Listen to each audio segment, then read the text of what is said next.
Far from the brothers' blinding light, beneath the blanket of long night, Grottans work in the dark and deep, where the glow moss grows and where crawlies creep. So lay down, my childling, and sleep. No need to fear, and no need to weep.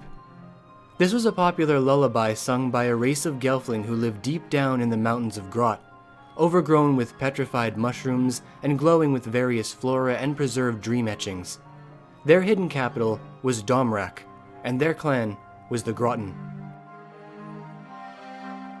Before the clan we know so well today, the Grottan and the Vapra were actually one group known as the Silver Sea Clan. They were entrusted always with protecting and preserving Thra's history, as well as the laws they had created. But as their history grew and knowledge expanded, they found everything far too overwhelming and difficult for one single clan to handle.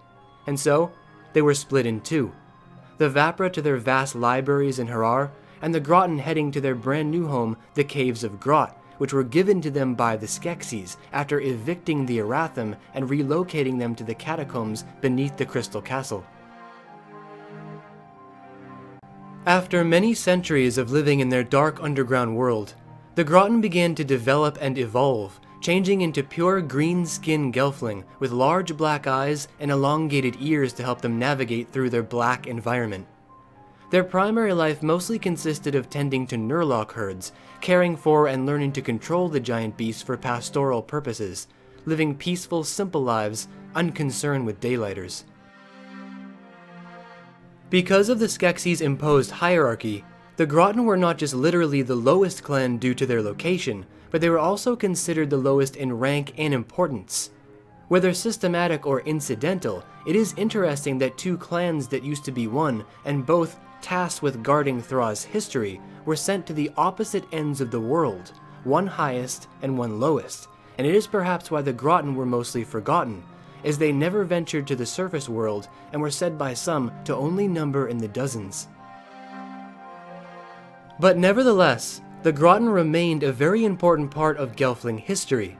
Because they were tasked with keeping charge of Thra's timeline by way of relics, the Grottan created an expansive chamber called the Tomb of Relics, which housed a library of ancient chambers, shelves, crates, barrels, devices, and artifacts stretching far back into Thra's history.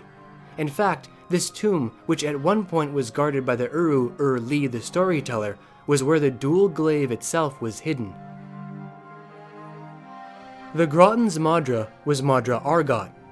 Argot was known as the Shadowbender, and was, at the time of Age of Resistance, the oldest of all the clan Madras. Before she became burdened with blindness, she learned the art of healing from Ur-Li, which she practiced and performed throughout her entire life. During the Aratham Wars, she was the one who took the dual glaive to Farah and Ordon at Stone in the Wood, and Ordon used this to win the battle. After the battle, Ordon entrusted one half to her, which she hid in her cane, until the time would come to use it again. Following the collapse of the Alliance of the Crystal, the Aratham, who had grown a very strong animosity for the Gelfling, were instructed by the Skeksis to take this opportunity to seize their home once again.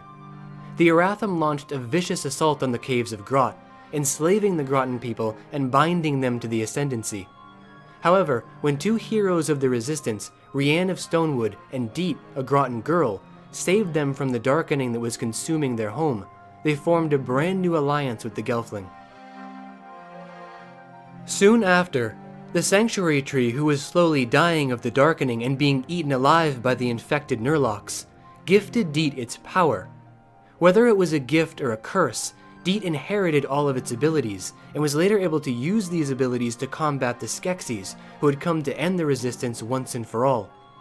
Even though she had saved her friends, her body became badly infected by the same darkening consuming Thra, and so she was forced to leave her beloved clan and disappeared into the forest.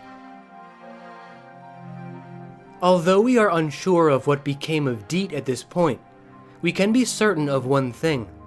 Having first been the lowest clan in the Gelfling hierarchy, Deet's actions have elevated the Grottan to become one of the most important, if not the most important clan in Thra's current timeline. Deet's troubled and overpowered existence will no doubt cause the true history of this clan to be surfaced, and with it, all of Thra's history.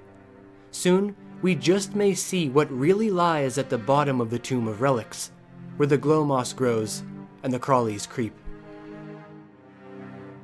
Well, my friends, that's gonna do it for my bio on arguably the most important clan in Age of Resistance, the Grottan. Now it's time for you guys to leave all of your thoughts and opinions down below in the Great White Void. Why are the Grottan your favorite clan? As always, until next we meet, take care, and I'll see you guys back here for the next video very soon.